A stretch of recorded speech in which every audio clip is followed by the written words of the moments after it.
Luke Fickell needed offensive line depth. Luke Fickell got offensive line depth. Plus, 2 Badgers and 1 former Badger enter into the NFL. That and so much more. I'm Rajiv. He's Justin. Here we go. Welcome to the Bucky Report, your destination for all things Wisconsin Badgers. Authentic takes. Oh my God. Game analysis. Touchdown Badgers! Ring one up! And discussion from the fan perspective. Woo-hoo! Thanks for joining us and on Wisconsin. Welcome into the Bucky Report. We are your hosts, Rajiv and Justin, back together on a Sunday afternoon this time. Justin gladly changed his schedule a little bit for me. To talk about all things Wisconsin Badgers on the show today. The NFL draft has come and gone. 2 current Badgers and 1 former see their name called. We go over the picks and talk about who will be the best pro. 3 new additions to Luke Fickell's squad on the offensive line, 1 being a 2025 recruit and 2 coming by way of the transfer portal. Spring football nears its end, new observations from practice, and who is starting to separate themselves. Gard finally adds someone in the portal. We talk about that for a little bit. And for our fun segment this week, Badgers buy and Badgers football, buy or sell. We are at the Bucky Report on Twitter. Our show is available on YouTube and wherever you can find your podcast. If you like what we're doing, hit the subscribe button so you know when we make new content and when we change the time of our show to Sunday afternoon. Justin, how are you doing, my friend? I'm doing okay on this dreary, rainy day in Wisconsin. So I don't know how Vegas is doing, man, but I could use some nice weather. We had 75 yesterday. 86 and sunny. It just happens to be cold in my house, so I'm wearing a sweatshirt, but it's beautiful outside, and I'm going to be doing that after this show. I'm going outside, and yeah, it'll be pretty good. Badger and Bournemouth fan. Hello, guys. Rajiv, tough one for Spurs, but the cherries are on fire. Yes. For those that are not English Premier League fans, my team played their rival this morning, and I was up at the crack of dawn, 6 a.m. at the bar, watching my team lose 3-2. It was brutal, absolutely brutal. Thank you, Badger and Bournemouth fan. Yes, you guys had a great win today. Mine won against the league champ. Yes. Wrexham. Justin has adopted Wrexham, and they are not getting promoted. Yep. That's right. Well, back to football. The NFL draft, Justin. The NFL draft is come and gone. We're going to start with that because I think it's really great to just celebrate the Badgers that make it to the NFL. And selfishly for me, the first one we're going to talk about by this helmet that's right behind me, Indianapolis Colts, baby. Tanor Bortolini is now new center for the Colts. No. We have Ryan Kelly for that. Tanor Bortolini, pick number 117, 4th round, 17th pick, going to the Indianapolis Colts. Look, I like it. I think that as a Colts fan, we do need offensive line depth. We have a pretty good offensive line. We have Ryan Kelly at center. We've got some good guards, obviously, in Quentin Nelson. I hope he plays guard. I don't expect him to have shotgun snaps like he did in college. If he plays center, that's fine. He's probably going to be a backup center / guard. He's going to be an interior offensive lineman wherever he really slots in. I think is fine. But the one thing we'll say about Tanor Bortolini, and I want to get this out because I feel like throughout last year, we all were pretty critical of the snaps, and rightfully so. They were tough. But the one thing we really, Justin, didn't really talk about too much was issues with his blocking and his run blocking, his pass blocking. He did great, and I think that kudos to him for making it to the NFL. How do you think he's going to do it at the next level? I actually think he'll be a solid pro. I think he could end up – it wouldn't shock me to see him have like an 8 to 10 year career, whether that's a starter or a backup. I think – if you look at him, I think he's a solid starter. I don't think he's a guy that you'd look at that's like a Pro Bowl type guy, but I think he is somebody who can play in the NFL as a starter. I think that worst case scenario, he probably hangs around for a long time as a really quality backup for somebody. Yeah. I think it's going to be good. I'm excited to have him as an Indianapolis Colt. The day that Jonathan Taylor got drafted by my Colts, I literally screamed as loud as I possibly can. I was so happy that day. So it's nice to see Badgers go there. But even back in the Jim Sorgi days, I love when Badgers play on my team. The second one drafted, Braelon Allen, pick number 134, 34th pick of the 4th round. He is now going to the New York Jets. The question going in for me is durability. I mean, can he be healthy in the NFL. And that's, I think that's, to me, that's really the only thing that stops him from being successful at the next level, because I think he has the skills, he has good size. Do you think the guy can actually stay healthy against those kind of defenders? I really question it. He got so banged up in college. I don't want to be down on him, but he's going to the NFL where most of the linebackers are going to be 240 and run at the same speed as him. So you're no longer going to be a guy who can just physically dominate people anymore.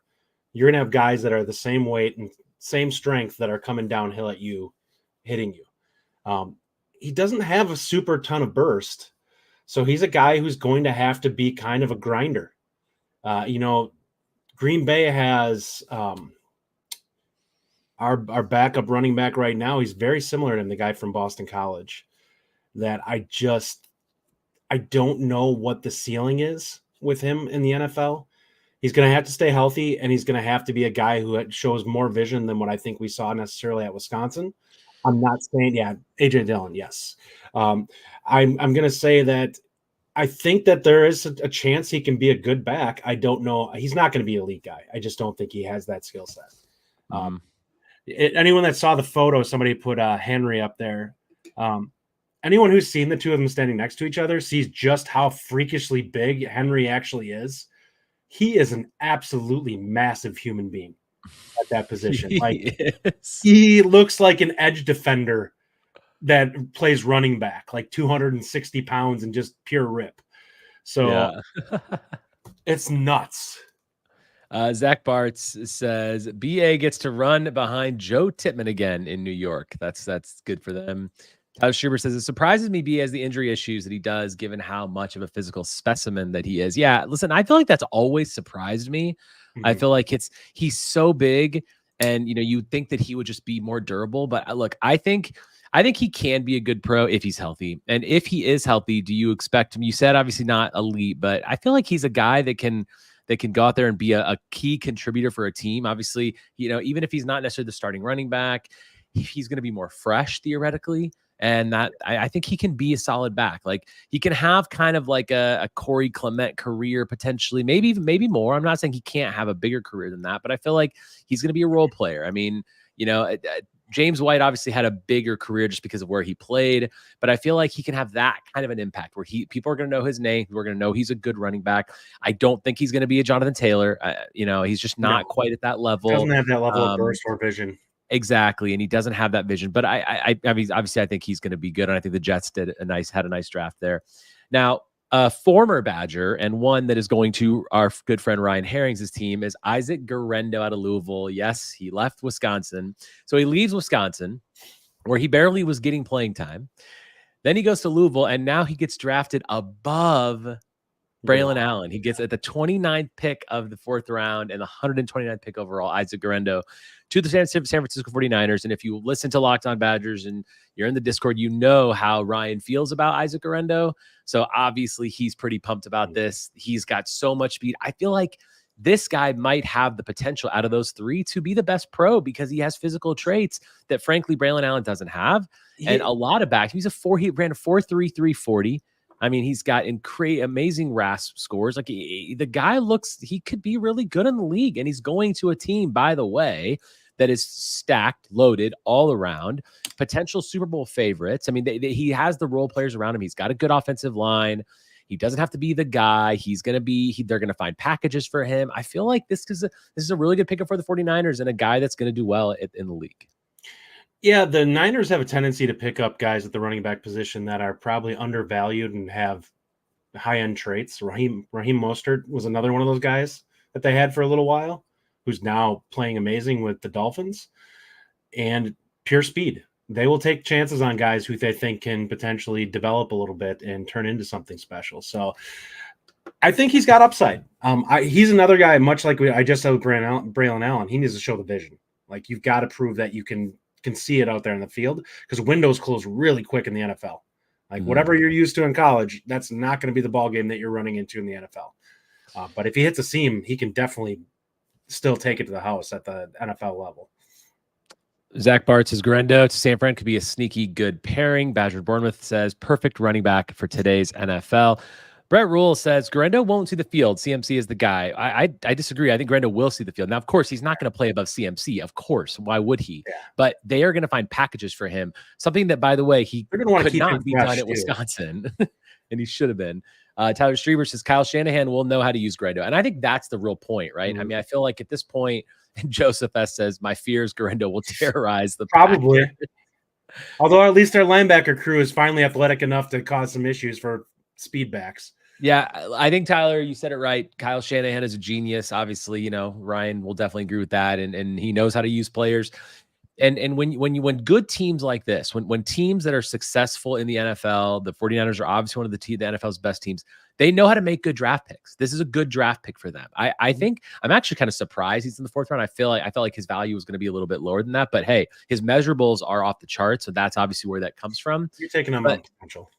Right. This is a team that makes good picks. This is a team that understands how to develop talent, and Kyle Shanahan understands where people can fit into his system. So kudos to all of these guys. Congratulations to the Badgers. And I'm sure other ones are going to make other roster. I think the long snapper is probably going to go somewhere. And I think that ultimately we'll hopefully get some more in the league. But congrats to Bortolini and Braelon Allen, and of course Isaac Guerendo as well. We wish you all the best in the NFL. But back to the current Wisconsin Badgers football team, not basketball yet. We don't want to talk basketball yet.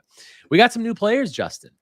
We got offensive line. Offensive line is a position that we've talked about.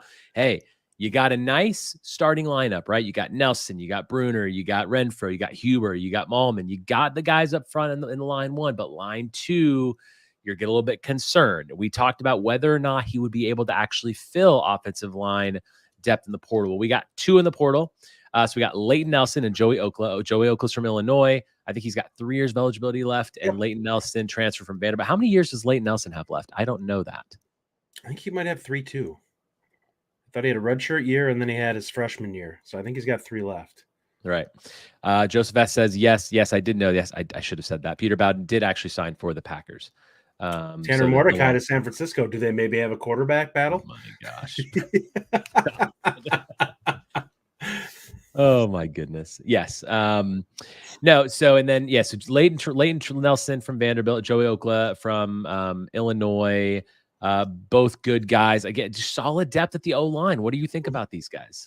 Yeah, I like Leyton Nelson. I think he's a guy who has some upside. I think as a swing tackle, I think he's probably in a good place.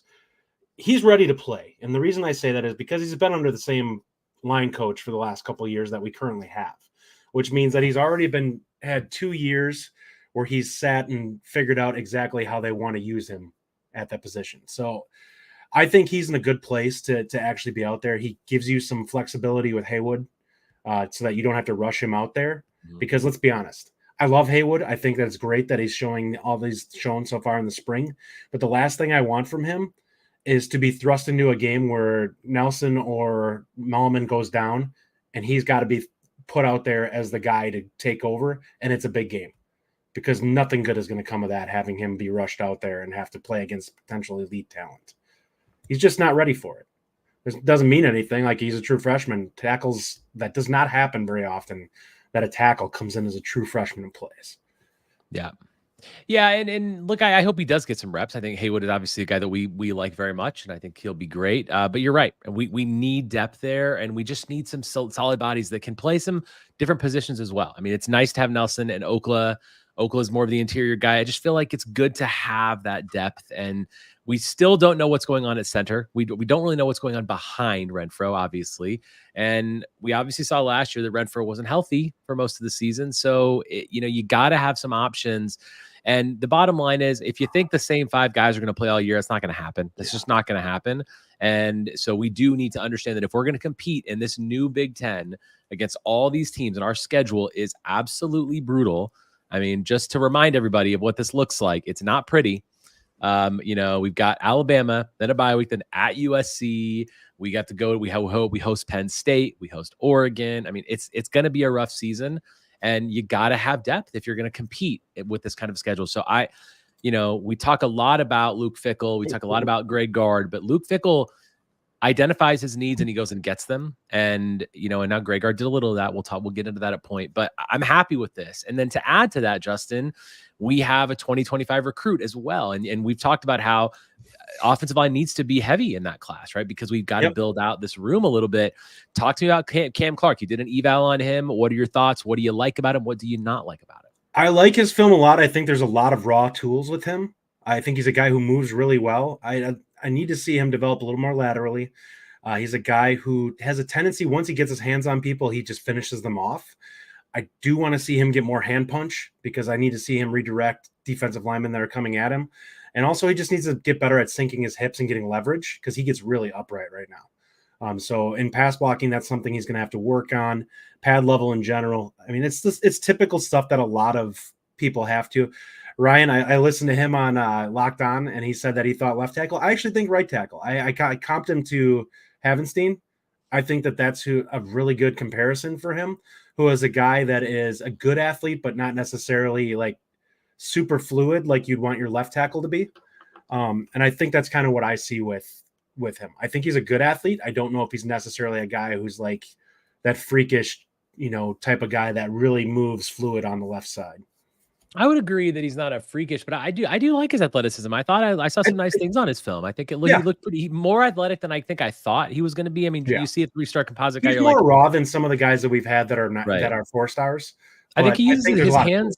He uses his hands really well. I agree with you on the depth. I mean, I feel like he needs to get a little lower. He kind of stands up a little much, and he's not like. It's so hard when you watch linemen on film and they're playing in high school, and then you translate that to the Big Ten and the kind of the edge guys that they're going to see. Mm-hmm. But it's about those physical tools. I think he uses his hands well. And it's like once he engages in a block, I feel like he did really well with it. Yeah. He could finish blocks well. He had a couple good pancakes that I saw. I mean, I think he could be a nice depth piece for sure. Oh yeah. And future development. I mean, it's future development at that position. We have to fill that room. That room has been a little light. Yeah. And last year was one of the last couple of years that we've had some issues on the O-line. And let's face it, Wisconsin doesn't usually have issues on the O-line. And I think I like that Fickell's kind of going back to that core. We've got to build that core. And it's got to happen. Brian Strutz is now we need to add some DL depth. Yes, we do. We do need to do that as well. But we're seeing some nice things from who we have so far. Players that are being discussed there too. So yeah.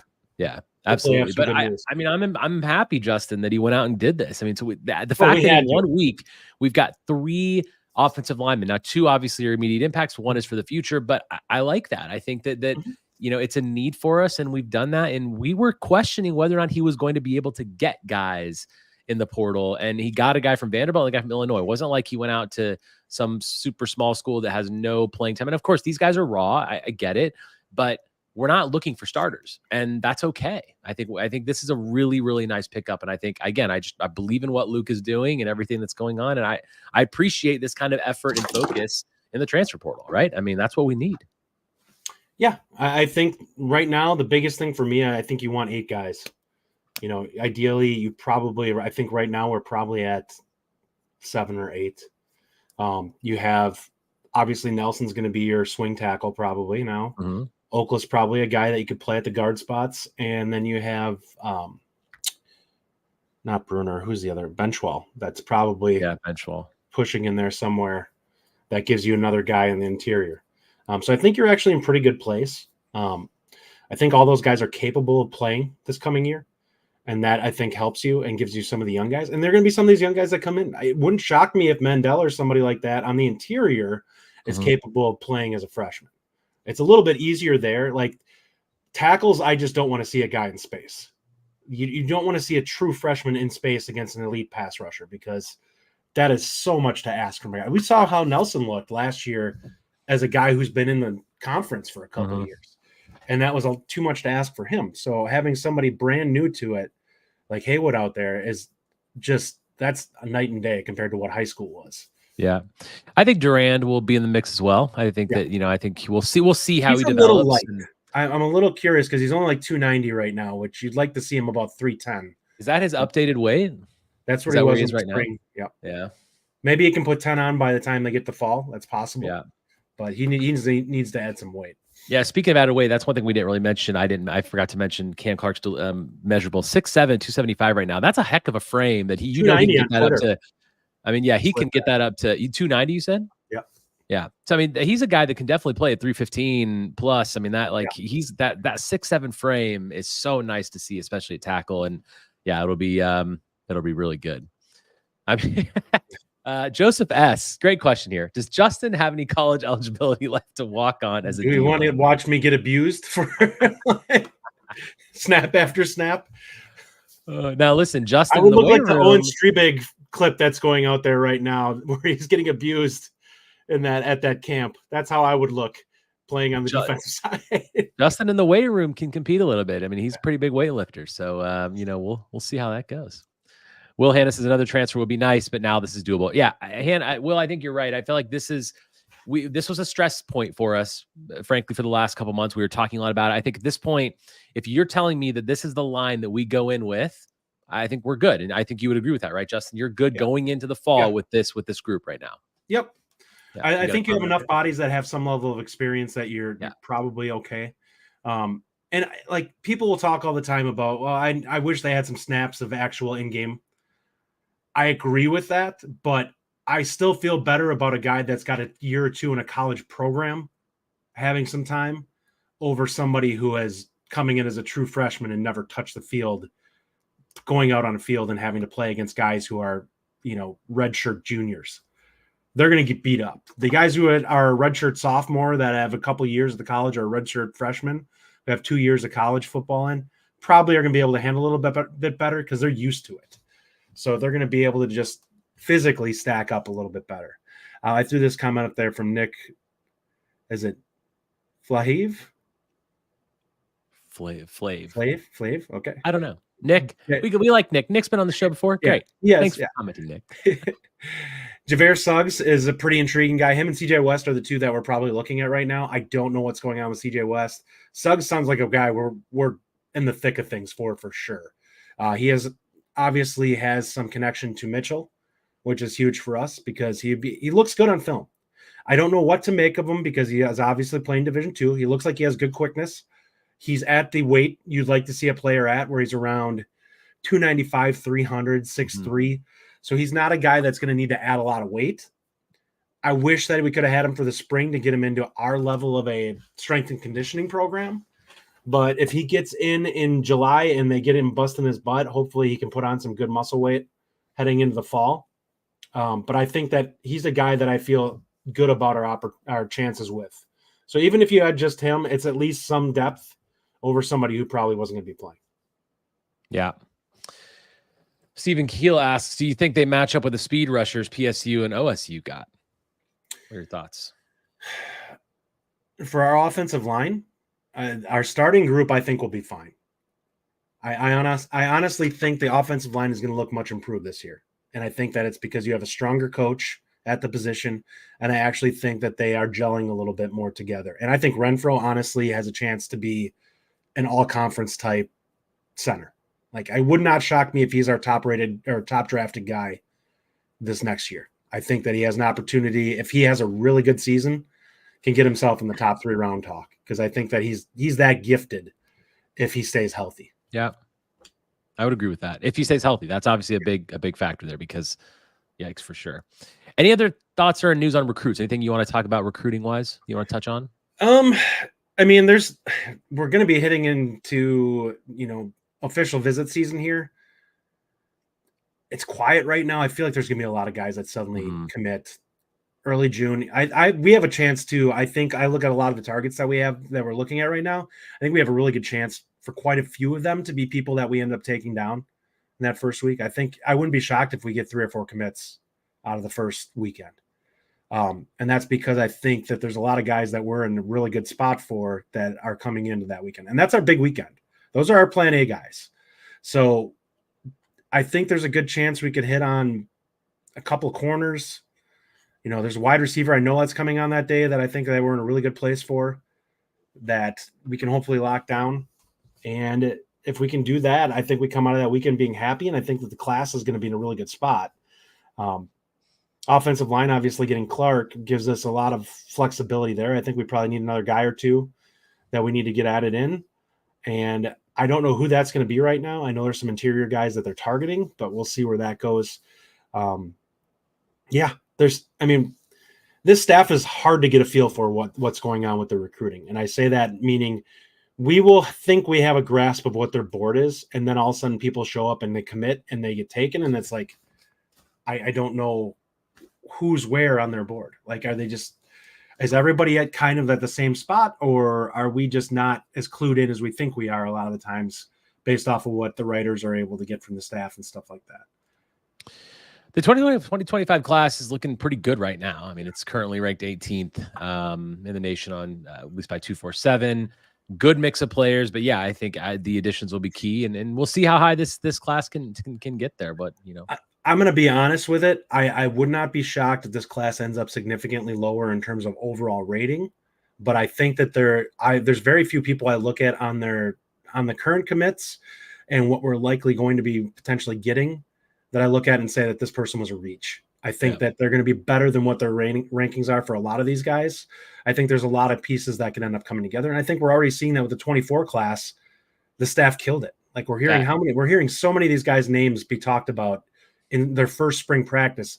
That's not common. Anyone that's following this, it's not normal to hear 6-7 guys who were coming in as true freshmen popping and flashing already in a spring camp. You normally hear about that redshirt freshman year. So these guys are ahead of the curve. I think a lot of these guys may find some snaps here and there. They're obviously going to be a lot of these guys on special teams. So some of these guys just flat out probably aren't going to be here for 4 years. So they're not going to take red shirts, some of them, I'm sure. Yeah, I mean, that's what you want, right? You want these guys to hit. We talked about it earlier with the 49ers. They draft well, they hit on these guys. And I just feel like that is what was lacking with Chris' staff. And now we're looking at Fickell staff, and he's been hitting. He's been hitting on a lot of these guys. I mean, yeah, you look at the 24 class, you look at guys that we're hearing names of like Haywood and Grant Steck and Heiberger, Lafayette. Like, I mean, these guys are looking really good. And we're so early. I mean, these guys just got on campus and they're flashing already. And I think it's so important. And it's so nice to see that we look like we're in a position to hit on these guys. Whereas you look a couple classes ago, you're like, did we hit on any of them? It's just like, it's nice to see that right now. Yeah. Will Hanna, is that the wide receiver from Michigan? Can't recall his name right now. Yeah, you're thinking of Cam Flowers. It is not. Right now, I think it's actually the guy who is most likely to pop would be Cam Miller out of New Jersey. Really good film. Explosive athlete. Guy has a lot of twitch to him. He can make people miss, and he has some good long speed. So he's not a huge guy, but he is definitely a little bit different than what we have in that room on the perimeter. I think he's a guy that's he's going to be capable of separating better than some of the guys that we have in that room right now. I look forward to him having a shot at him. He's a 4-star wide receiver. So he's a guy that had a really big last year, his junior year in high school. And I think could end up exploding and being a guy who moves up, and hopefully Wisconsin locks him down. But right now it sounds like we're the leader for him. If that's the case, then I think we have a good opportunity to get a good start to the wide receiver room. Make sure you follow Justin on Twitter at BuckReportJJ. Good evals on there, and he'll always give you good recruiting updates. While we talk about spring football, Greg Linscomb asked, do you guys miss not having a spring game this year? Yes, very much so. Yep. I would have been there had it happened. Yeah, we had a great time up in Madison last year. We got to meet Greg last year, and that little W that's right behind me, that's made by Greg Linscomb. Thank you so much. Yeah, I mean, I wish we got to see that. We'll get to have there's an open practice coming in the fall. I think that's what they're going to replace the spring game with because of the construction that's going on inside of Camp Randall. That's why there was no spring game this year. But hey, it's okay. We're hearing some good stuff. So let's get into that real fast before we move into basketball. New observations and thoughts. My first question to you, Justin, is: are we selling Peterson a little short? We've talked about Peterson and how in the linebacking room, there's a lot of people in there now, and Daryl Peterson didn't really have the greatest of years. But tell you what, you read Jesse Temple, you read Nick Osen, you read Seamus, you read anyone you follow that's been at these practices. A lot of them are talking about Daryl Peterson and how well he's played and how he's shown. And I think he clearly feels the heat, man. I mean, you got a linebacker room that is loaded, absolutely loaded, and I appreciate that. I appreciate the guys are going to step up and realize there's competition behind them. And Daryl Peterson is a guy, look, I'm not going to lose my spot. I mean, think about the position that Peterson and Chaney are in right now. Those are starters last year that all of a sudden could have their starting spots gone because of the new players. It's pushing them harder. I mean, Daryl Peterson is looking like he's really playing well. Kudos to him. What are your thoughts on that? Are we selling him short? We probably are, but I think that it was deserved. I personally am frustrated a little bit by this because it makes me feel like you're not self-motivated enough to push yourself to be the best you can be unless you actually have somebody in the room, running up your heels. I think that's like sports, though. That's how it always is, right? And you got to have that. I feel like across the board in sports, if you don't have someone behind you, it's not like you're making a conscious decision not to do it. I think it's like you just don't push harder because you have your spot, right? I suppose, but I just don't like that because this team could have really truly used him last year, giving his best effort. Like it makes it if he's a 7.5 sack per game or 7.5 sack guy last year, that makes a difference. Like that's a tangible difference where teams are suddenly like, we need to account for this guy. Instead, he had 4.5. I look at it and it's like there were times where I looked at him and he may have been gassed, but he just wasn't playing hard. Like he'd get his initial burst, and if it wasn't there, then he'd start kind of jogging around. And I'm like, you need to be running every single time. And I realize, hey, I will flat out admit the rooms were really, really shallow. And we're probably playing them way too many snaps. Mm-hmm. But it just stinks because that's part of what was the problem with last year's defense. Our pass rush stunk because we really didn't have anybody to send in there to actually cause any havoc. So the starters were tired. This year, that is not going to be the case. That's going to be a massive difference. We have true freshmen that are pushing right now. Heiberger and Anello Lafayette are both playing really well for true freshmen. These are guys that are racking up sacks, and it sounds like they're doing some of their work against the first team offensive line. So if that's the case, I don't think there's going to be like a ton of reps for them. But if you can throw them out there for a couple of third downs or something like that out there, just to be fresh guys out there to send bodies with speed, that makes a difference. That puts pressure on an offensive line too for the other team when they have to deal with somebody like both those guys have high level quickness that is going to take something out of an offensive line.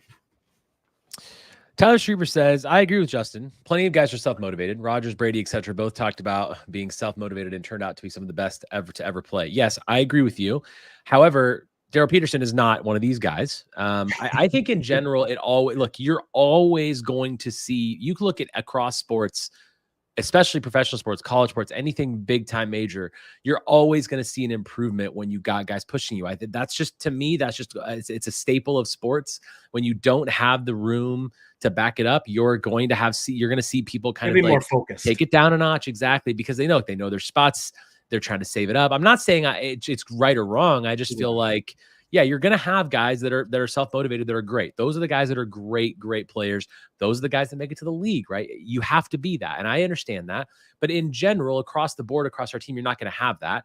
So I think that I'm super pumped that Daryl Peterson and Jake Chaney are both playing better because I want both of them to have a great year. Because the more the merrier as far as I'm concerned. And you said it right. Like we need to rotate. We need to be able to bring guys in and be more fresh and not just play, Peterson and who was the other guy? His name escaped me on the other side. But they just, we were gassed. We were gassed all the time. And now the linebacker room is just packed full.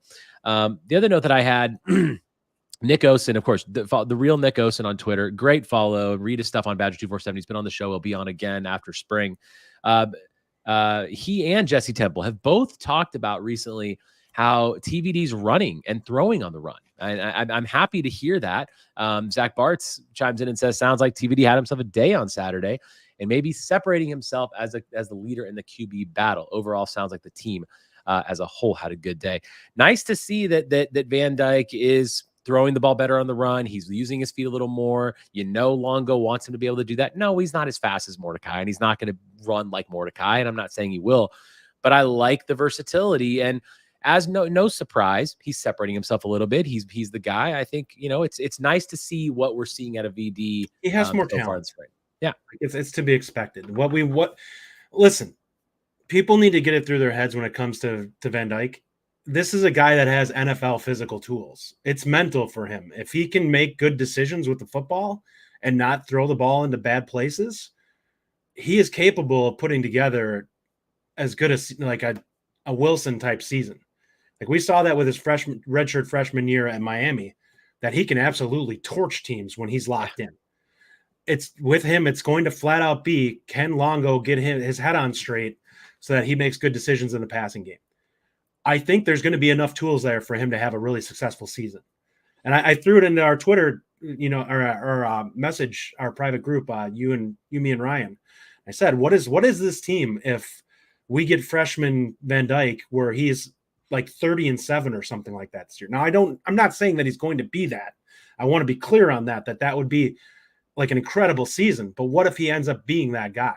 Like he's capable if he's freshman level Van Dyke, who didn't even play the whole season, that is the type of season he could potentially throw together. And that's a really formidable quarterback. Like that's going to be better than it might be better than everybody but Dylan Gabriel this coming year. Like he might be the second best quarterback in the conference if that's the guy we get. Yeah. I'm not saying that's going to be that. And I don't also think he's going to be the worst guy in the conference. So we're probably somewhere in between, but he has that ceiling. Yeah, and when you talk about the tools, I think that's a good point you bring up. I mean, he's got them. You're right. I mean, look, the offensive line, the starting five is set, right? We know that. And if Renfro's healthy, you've got a really good offensive line right there as it is. Forward, everyone's returning. That's great. Obviously, you lose Bort, but Renfro's a really good replacement there if he's healthy. I think then you look at the running backs, center. But yes. Yeah, right. Yeah, we lost Braelon Allen, but we still got Malusi. We've got Tawi Walker back there. We've got the young guys. And then, of course, you look on the outside. Hello, receivers. We've got a plenty big receiver room. Our tight ends are looking good. I mean, the offense looks like it could be super successful. So you're exactly right. Which TVD do we get, right? I mean, his freshman year, I think he had like 25 or I think it's 25 touchdowns. 25 or something like that. Or yeah, he had a great year. One of the two. Absolutely great year. And we'll get into that a little bit with our last segment as well. Any other notes that you want to talk about for spring football that you read about or anything you want to bring up? Well, so I think they had something like 7 touchdowns. Like we talked about how much of a train wreck last year was for the spring game. This year was far more balanced. Both sides had their flashes. It sounds like the defense had a lot of flash plays, sacks. Doesn't sound like there were a bunch of turnovers, which is good for the offensive side of the football. There were a couple of forced fumbles, I think, in practice, but nobody was really turning the ball over. So I'm glad to hear that the quarterbacks weren't making a lot of mistakes. From that standpoint, it sounds like the running backs are still good. It really sounds like overall the running game is looking like it's going to probably be fairly strong. Mm-hmm. And I say this because it sounds like the defensive line has taken steps where they will be much improved over where they were last year. Now, that doesn't mean they're going to be dominant. If we can be average on the defensive line, it will go miles towards making this a really formidable defense this season. Because last year, I just don't think that we were even close to we weren't average at all last year. So you get linebackers that I think are going to be well above average, and you have a defensive line that's average, and suddenly our front seven is significantly improved over what it was last year. Yeah. Yeah, no doubt. I mean, and again, you're right. Like Osen, Temple, all the other guys have been talking about the D line, and people have been playing really well. Kurt Neal has been getting some shout outs, is playing really well. That's obviously we need that kind of run stopper up front. Nick says no one is talking about this, but fumbles need to be cleaned up. We had way more fumbles, interceptions last year. So we did talk about this actually last week, Nick. And one of the things that changed this year is that Luke Fickell is doing more live scrimmage in practice. And running backs are getting a lot more. Yeah, the Saturday was a bigger one. He said, we put up a quote last week from him that, he didn't actually even do that last year until the spring game was the really only time they had live scrimmage drills. And one of the reasons for that is because of all the fumbles that happen and the fact that we missed tackles. So he wanted to get the guys hitting now so he can see what those issues are and to get them ready. So yeah, I think we're looking like year 2 of Fickell could be, really, really good. Let's get into basketball a little bit. Let's switch over to the other sport. A coach that we don't think so fondly of, or at least Justin definitely doesn't. We're on the board. We've lost 7 in the transfer portal. We now have added 1 from Central Arkansas, combo guard, Camren Hunter. He did not play this past year because he had an injury. But the preseason before, he averaged 16.9 points, 5 rebounds, 3.9 assists, and 1.5 steals. He made 50 3-pointers. shot 80%, roughly 80% from the free throw line, scored in double figures 27 of 30 games while playing a team best 34 minutes per game. Now, again, this is Central Arkansas. It's not the Big Ten. You're not going to see that kind of competition. Justin and I both watched this film. I'll say this first, and I'll let Justin give us his thoughts. I think the guy is solid in the sense that he can create his own shot. He's very creative. He's a lefty. He can shoot the ball well. He can drive. He mainly drives left all the time. And he's kind of creative, right? He's got a little jump hook.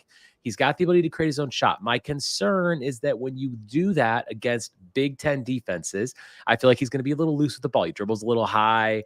It's easy when you watch this film, but you're like, okay, now you're going up against the guys in the Big Ten that people like Purdue have and Illinois have. And I don't think he's going to get to do those things. Like the way he moves to the ball right now, if you watch his Central Arkansas highlights, I don't think that's going to happen. That being said, is he a Chucky replacement? No. That's what they're bringing him in to be. He can score. He can create his own shot. He's not afraid to shoot the three. He made a lot of them, obviously. He's got a pretty good shot from three. I think you needed a guard. We got a guard. But again, we've said it before, need a 3, need a 4, and I haven't seen those yet, and that's my biggest concern. What are your thoughts on Camren Hunter and the addition to Greg Gard's team? I think he's a solid player. He is more of a scorer than what Chucky was in terms of like his instincts. I'm hesitant to look at some of his offensive game and see that it translates a ton to the Big Ten. He's going to be dealing with better athletes, and he's going to have more size in the paint that he's going to have to deal with, which is going to change some things. Like some of the layups and stuff like that you watch, you're like, that's going to get thrown back in your face. Exactly. You're right with when it comes to his handle. I do think he is. I am concerned a little bit about coming into this next year. If teams start to pressure us, our ability to handle pressure, because he is not a guy that has a great handle. I think Chucky was significantly better with the handle. Mm-hmm. I would say from a explosiveness standpoint, Chucky might be a slight upgrade over him, just because we've seen Chucky throw down two-handed and stuff like that. This guy, I haven't seen a ton of him, getting off the ground and his stuff. I don't think he's bad.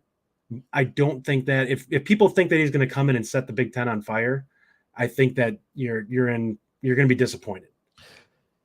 Yeah, look, he's not doing that. Yeah. He's not doing that. I think really, I mean, it also is an insurance policy for Daniel Freitag as well. Like Freitag could very well be the starter. It could be.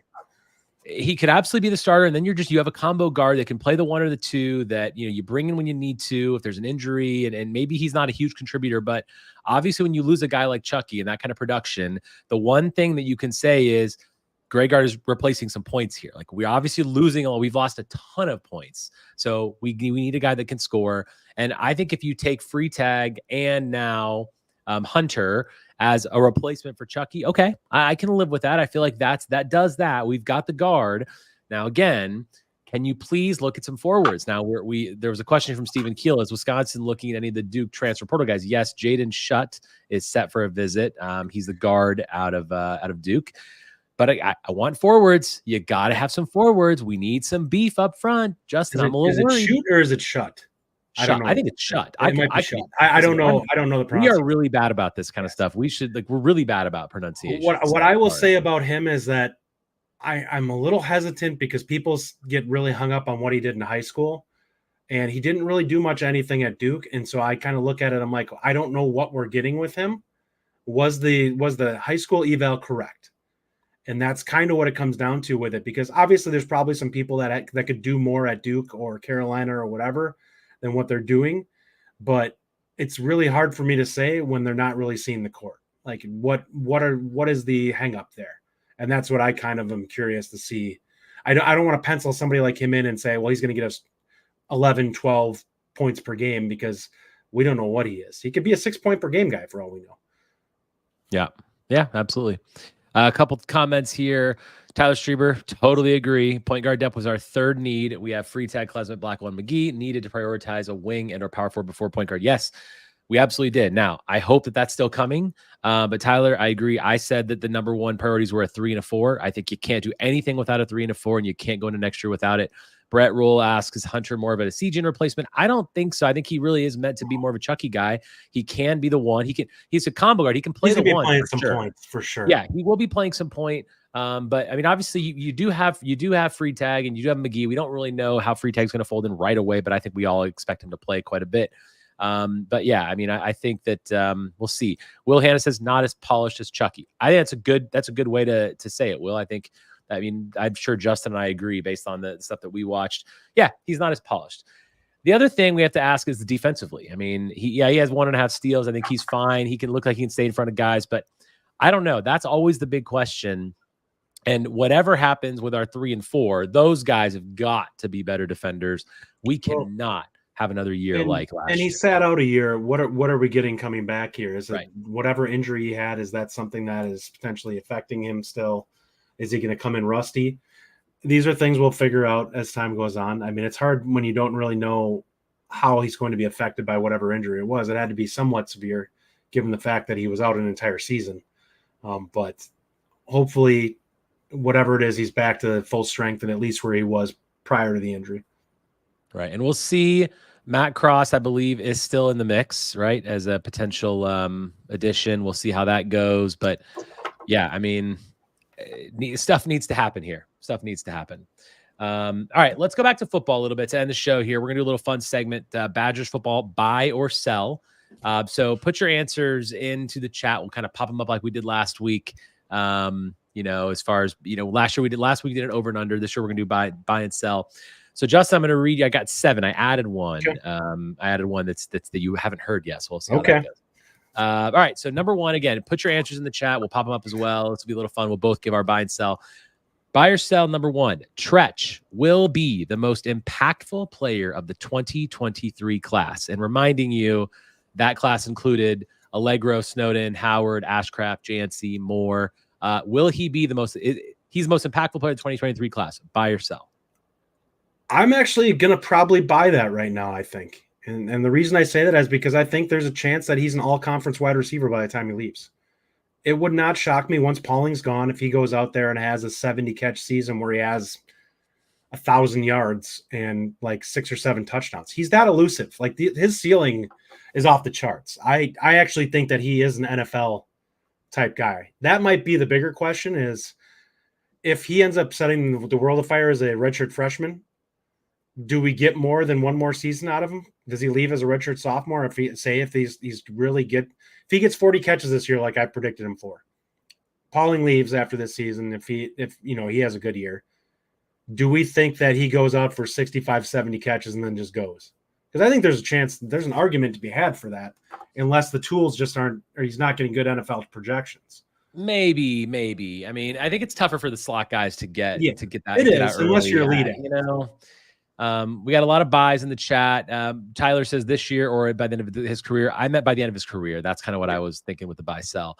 Allegro's got a chance to be there too. We'll see how that plays out. The linebacker's getting awfully deep right now. So I'm going to buy as well because I do think that he will end up being the the most impactful player. But the one that I would say is Allegro, because I think Allegro now, again, he's in a crowded linebacker room, but boy, did he look really good last year coming off the bench and just playing really well for us late in the season.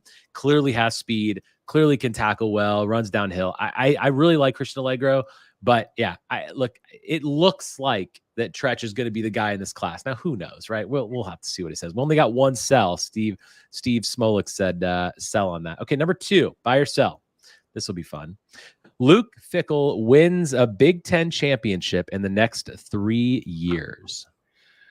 I'm going to sell on this, but I'm going to give you an alternate question that I'm going to throw out there. Luke Fickell will make the playoff in the next 3 years. I will buy on that one. Wow. I like this. I like that. Okay. I'm going to also sell on the Big Ten championship only because, and I generally buy this kind of stuff because I'm a Mr. Optimist, but boy, if it was the old Big Ten, if we were still playing in the old Big Ten with 2 divisions and we were in the West, I'd absolutely say I'd buy a championship in 3 years. But with this new Big Ten, boy, oh boy, I don't think so. We bought a lot of sells in here. I mean, Badger and Bournemouth fan, Greg Linscomb, Tyler, Jeff Olson, all sell. Stephen Kill says sell on both. So let me talk about both. So there's a chance we could be 9-3 and make the playoff. I just want people to understand that. Right. So do I think he makes the playoff in 3 years? I'm going to buy that. Yes, because look, the Big Ten, it's Big Ten and the SEC at this point, right? Yeah. So these conferences are getting 3-ish teams in this new playoff. And I mean, how many times would we have been in the playoff with if we had the 12-team playoff for the last 10 years, we'd have been in there multiple times. Yeah. So I'm not saying it's going to be easy to get into the playoff, but I think that it's going to take one special season. Every time you have a special season, you're making the playoff at this point, because in special season for us means that, we're finishing 10-2, 11-1. I think we can finish 10-2 or 11-1 in the next 3 years. And if you do that, I think you're in. I think you're absolutely in, because you're in the Big Ten. And if you finish 10-2, you're probably in a really good spot, or you're right there on the outside looking in. If you're 11-1, you are absolutely in the 12-team playoff. So I think that's a really good follow-up question there. But yeah, Badger Bournemouth, we're not in the West anymore. So what I will say to that is we're not in the West anymore, but the Big Ten has also gotten somewhat more watered down by the fact that there's how many more teams. Are you going to tell me that you are severely concerned with Washington and UCLA on your schedule? If you're a good team, I am. Like, I don't know what watered down. I don't think the Big Ten got watered down. I think you can say that potentially USC and Oregon are going to be really tough. I don't know what Washington is with the new coaching staff there. If DeBoers was there, yes, I would say that Washington was going to be a beast. But I don't know how the replacement's going to be. I don't know how UCLA is going to be. They seem like they're a train wreck right now. So if we get those two teams on our schedule, those are not necessarily teams that are going to be made. If you're a good team, you should beat them. Like the calling card for UCLA last year was their defense that is now the staff at USC. So they lost the best part, their calling card. Yeah, I mean, look, I would push back a lot on the watered down, because I think when you add the teams that we added, I just think it means there's going to be less Ohio State, Michigan, and Penn State. Okay, fair. But what it does do is it means that every single week is a grind, right? And that you can lose more than you would expect. I think you're certainly not adding teams like Indiana and Northwestern to an extent. You're not adding bottom of the barrel teams. You're adding teams that have been somewhat successful and have all won their conference. I mean, Washington was just in the playoff. USC and Oregon, that their resume speaks for themselves. UCLA is probably the only one, but even UCLA has had years where they've been in the Rose Bowl. They played well. So I think it's really hard. Winning a Big Ten championship is definitely harder at this point than making it into the playoff. I mean, I think that's like you can definitely make the playoffs and not win the Big Ten championship for several years. The winning the Big Ten is going to be a serious accomplishment at this point. It very much so. Mark, what I mean by watered down is that you're not going to have the same couple of teams. Like, we're not going to play Ohio State every year. Like, for a while here, we were playing them constantly.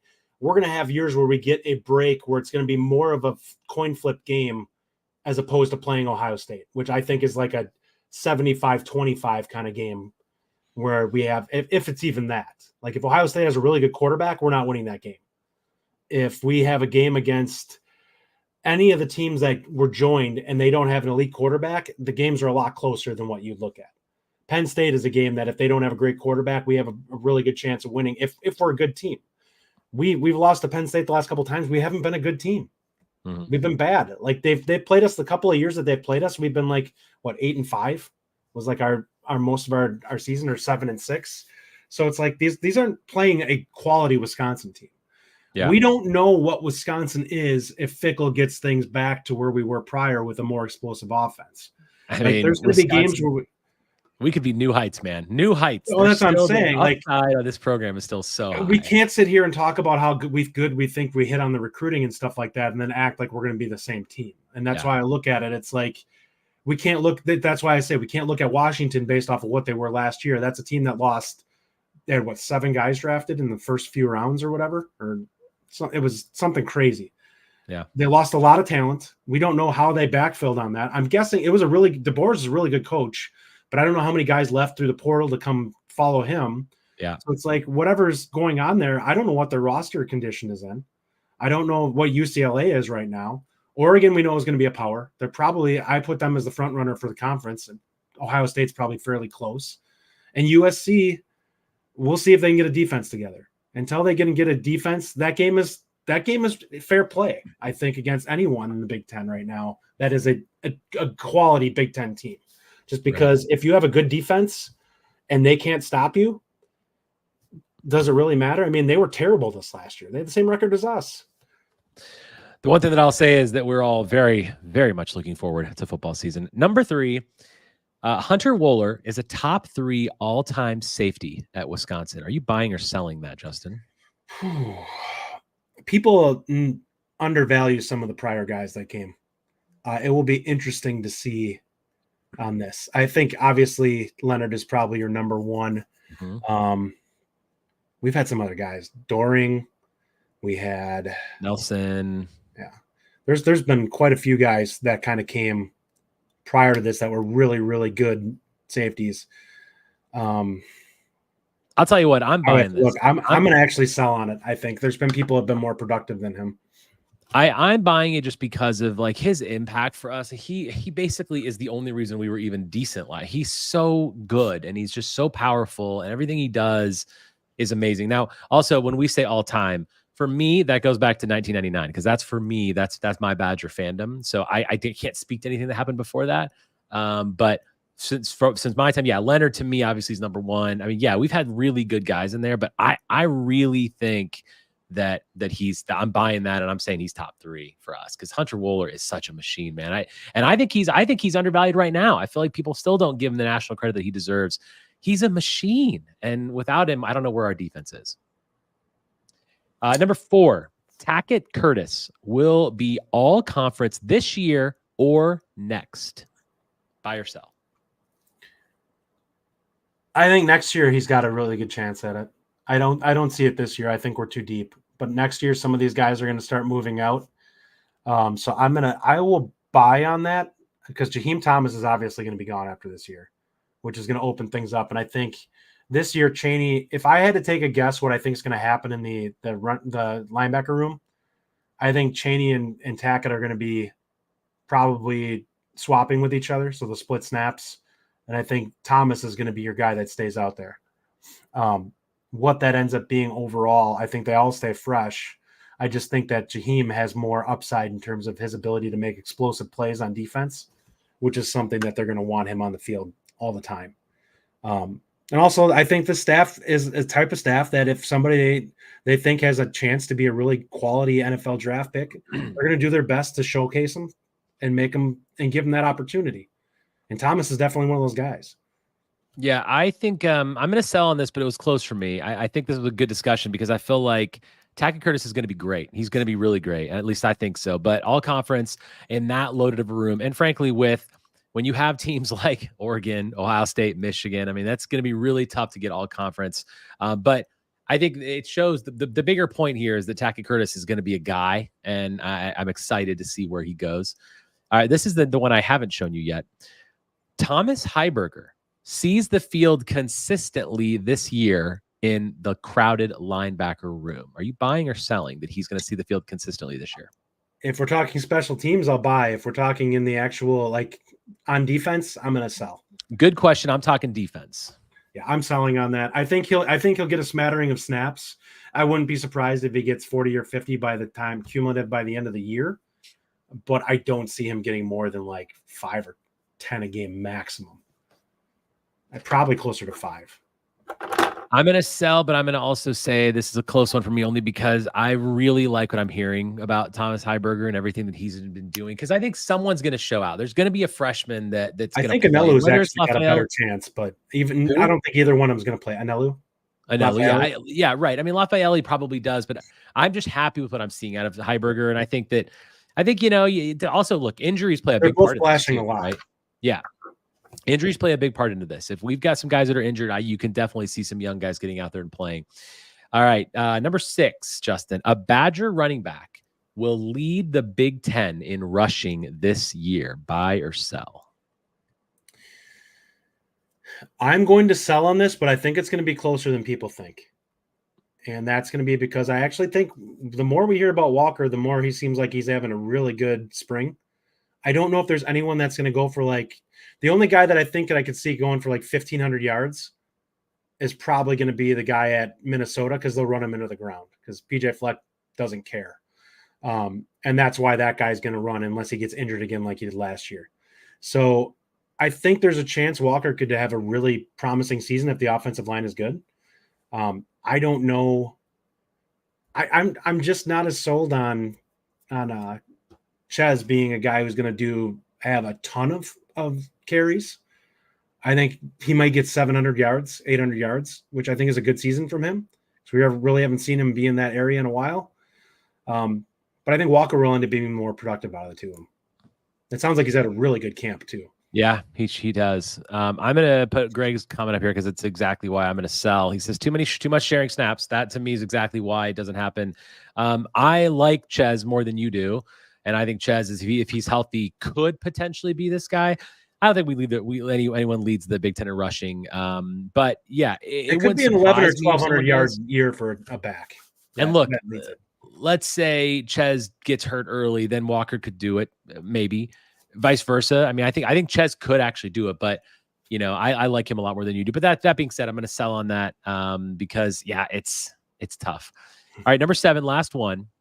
Badgers can go 10-2 this season. Are you buying or selling that?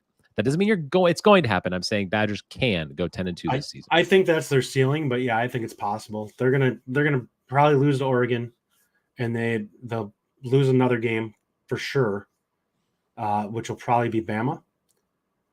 Now, people, being clear here, this is not what we expect to happen. This are capable of it if everything comes together. So I think that there is a chance that if everything hits and the offense is really good this year and the defense takes a definitive step forward and is able to cause some havoc, then yes, I think there's a chance that Wisconsin could be 10-2.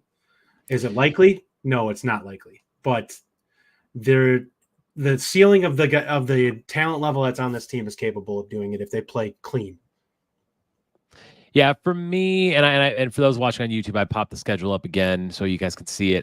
I would say I'm going to buy this as a can. I think it's definitely the ceiling for sure, and I think it requires us to beat Alabama. We're going to have to win that game. Which there's a chance. I don't know what Alabama is like. It's going to be a major upset if we do it, but they're going to be a lot more gettable than what they've been in the past under Saban. With this, because that roster had so much turnover, it's going to be hard for them to be locked in and have the depth that they've had in the past. Yeah. I'm definitely going to buy that just because I feel like I said it's a ceiling. Got to beat Alabama. Oregon's going to be a tough game. There's a lot of tough games, but if we get freshman Tyler Van Dyke, right? If we get his redshirt freshman year from Miami and we have that kind of production, we've talked ad nauseum about how happy we are with the receiver room. If Bryson Green takes a big leap, we get another guy on the outside. If Ches is healthy and we have a linebacking core that can be disruptive on the defensive side, we've got people in the secondary. We've got players all around this field. And year 2 of Luke Fickell, my prediction is going to be 9-3 or 8-4. We'll figure that out when we get closer to the season, not 10-2, but I think it could happen. 8-4 is what I consider us to be. Tyler, I'm going to say this flat out right now. USC is far from a sure loss. You have a quarterback with one start against a Louisville team that was missing like every discernible player that opted out, and nowhere near the mobility that they had with Caleb Williams, and has not shown any level of defense in the last however long. They could be better defensively, but unless they're significantly better, that's going to be a team that if you have a solid defense and can score, you'll be able to take down. Tyler Schreiber had said here, this team's ceiling is 8-4. Bama, USC, Oregon, Penn State are all losses. Tyler, really 8-4 is a ceiling? And if you watched Penn State's quarterback in their spring game, he was awful. And I would say from a ceiling, like if you said, Tyler, that you think this is going to be their record, I would agree with you. I'm probably going to pick 8-4, but boy, I don't know about ceiling. I mean, I think that this team, you look at the roster we've talked about, and Tyler, I'm curious as to your take on this. Like where are the holes that you feel like as if you're saying 8-4 ceiling, that means your floor is probably 6-6 or 5-7 at that point. I mean, boy, I don't know I don't think we have that many holes to have that as a ceiling. That's just my take, though. I mean, obviously, everyone's got their own thoughts and opinions on it. But I'm curious there. I do want to end on this one. This is a question from Justin, which I thought was great as a kind of a top off to the show. Justin says, are you optimistic, pessimistic, or somewhere in between on the future of college football? Seems like it's a mess right now, and I don't love the 12-team playoff. I'm going to say I am somewhere in between because of the NIL situation right now. That's driving me a little bit bonkers because seeing that we're all in 1-year contracts all the time, I hate that. And I think that needs to be solved. There needs to be a contract situation in place where if you're going to get $500,000 to come to Wisconsin, then you have to stay here for 2 years or whatever the case is. That needs to be fixed before I'm optimistic about the future. Because right now, I'm leaning more towards pessimistic just because of how annoyed I am with the NIL. That being said, the 12-team playoff start, I love that. I personally am open to a bigger one. I just feel like, March Madness is so great because everyone has a chance to win the title. So I feel like you got to have that, like the more teams in that tournament, the better. And we've been just on the outside looking into a 14 playoff multiple times in the last 15 years. And I don't want to be that person. I want to actually be able to compete for the title. And then you might actually have some champions other than the champions we always see. What are your thoughts on that, Justin? So I am somewhat pessimistic. I am all for the 12-team playoff. I like having some upheaval in there, and I want to see the big teams earn it a little bit more. So I like having some of these dark horse teams that are going to get an opportunity. I think they'll surprise. I think we'll be more surprised by how many teams are capable of moving on in this, or maybe some of the top 4 teams don't take a team seriously in their first matchup and end up blowing a game. We saw it with Michigan against TCU. And it's like that is going to happen more often. And that's something that I think is a positive. Like we get to see some of these teams. Do we really want to watch Bama, Georgia, and Ohio State and like Clemson play every year? Right. Like, I want to see some of these other teams get a shot at them. And if they catch them, football is one of those things where if you get off to a hot start in a game, you can coast sometimes. Like if your defense plays well and you get a team that tightens up because you get a lead on them and they're not expecting it, that you have a chance to take it home. Right. I'm looking forward to some of that. I'm pessimistic from the standpoint of I hate everything that you just talked about with NIL. I really, really dislike how some of this stuff is not just being handled and that the courts are kind of like, well, you can't do this. And it's like, you got to give us some flexibility here to impose something on this so we can actually make it like put some level of standards in this.